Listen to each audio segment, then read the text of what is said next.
Bonsoir, Alex. Allô, Marie-Christine. Alors, tout un beau mélange, le groupe Bleu Jeans Bleu qui collabore avec l'Orchestre symphonique de Montréal pour offrir une nouvelle chanson aux élèves du primaire et du secondaire. Oui, exactement. Alors, l'école n'est pas encore finie, mais on parle déjà de la rentrée en septembre prochain. Donc, cette chanson, il faut que tu dises « wow » avec donc Bleu Jeans Bleu. Ce sera pour toutes les écoles, en collaboration aussi avec les Journées de la culture. Donc, le 25 septembre prochain, ce sera la journée officielle pour la chanson et les écoles primaires et secondaires peuvent s'inscrire parce qu'il y aura un événement le 25 septembre à travers la province. Ça promet d'être bien, bien le fun et on peut déjà s'inscrire. Vous pouvez en fait déjà aller inscrire vos écoles sur le journéedelaculture.qc.ca. Je pense que c'est oui, journée chansons festives, positives, c'est bien le fun. Ils sont populaires chez les jeunes aussi, il faut le dire. Hey, belle nouvelle maintenant pour le rock québécois. Vous allez entendre une chanson d'Offenbach qui donc révèle une chanson inédite écrite il y a plus de 45 ans.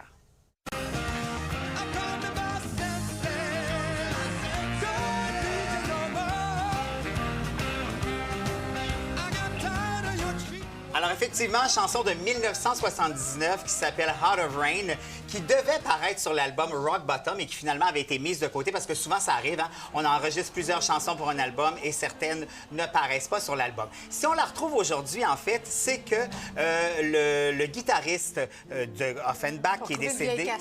En fait, lui, il est décédé en 2022, oui. John McGill, mais on a fouillé dans une unité d'entreposage où il y avait des bandes maîtresses, dont celle-là. C'est Breen Leboeuf qui la chante, cette version-là. Donc, à partir d'aujourd'hui, elle est disponible en 2 versions sur les plateformes numériques. Et sachez que, oui, on a fait un mixage, mais c'est la version originale de la chanson. Et Breen Leboeuf a dit « Hey, coudonc, ça sonnait mieux que dans mon souvenir. » Alors, très heureux qu'il l'ait retrouvé. Tant mieux. Maintenant, au cinéma, l'histoire de la vie de Guy Lafleur qui va faire l'objet peut-être de 2 films. En fait, oui. En fait, on savait déjà que ce projet-là aurait lieu. C'est Luc Picard qui va écrire le scénario. Et on apprend aujourd'hui dans le Journal de Montréal que ce sera divisé en 2 films parce qu'il y a tellement de choses à dire sur la vie et la carrière du hockeyeur. Partie 1, partie 2? Exactement. Donc, la première partie, la jeunesse et les années 70 avec le Canadien, les années glorieuses de Guy Lafleur. Et ensuite, dans une deuxième partie, ce sera sa vie personnelle après avoir quitté le Canadien et aussi son retour à New York et dans les Nordiques de Québec. Le défi, ça va être de trouver le comédien